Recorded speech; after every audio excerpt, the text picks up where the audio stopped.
Higit sa 384 katao naman ang inulat na nawawala. Mudslide. Matindi yan. Matindi ito. Tingnan mo, Diyan daw po sa Nepal at China. Grabe yan, grabe. Nasa 150 katao rin po ang nasawi. At posibleng tumaas pa ang bilang ng mga ito. Para mga langgam yung mga tao. Grabe, no?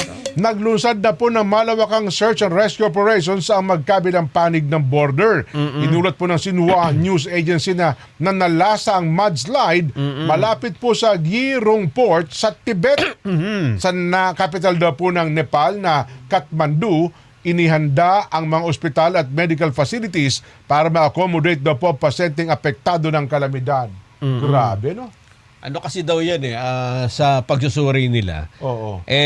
Dyan sa lugar na yan, maraming, sa Himalayas may ganon. mga yelo, mga malalaking, ano yan, yung mga bundok na may mga nagyayelong mga...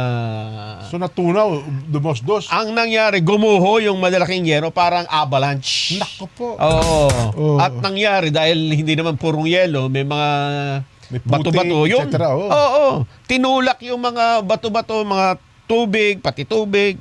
Pero Nagka-flash parang flood. mga konkreto rin yung gusali, di ba? Oo, kasi ano to? Pero parang nabaliwala, no? Border ng ano yan yung parang papasok migration. Ito. Border. Oho. Kaya yung mga nakapila dyan, makikita mo, nakapila yung mga sasakyan, mga tao. Parang papel lang na dinaanan ng avalanche. At hindi lang yan, hindi lang umabot dyan, malawak yan. Nepal, Tibet, China, yung mga magkakatabing lugar dyan, apektado nitong... Nakaka-nervyos, ano? Matindi ito. Unang salpok, 150 agad ang patay. Oo.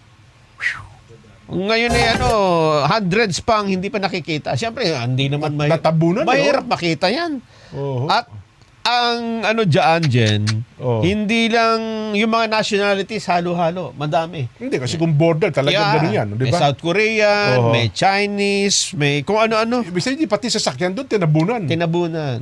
Napaka Malagim pa lang pangyari malagim ito. at hindi pang karaniwan. Naku. Dahil hindi umuulan wala namang ulan. Ganon.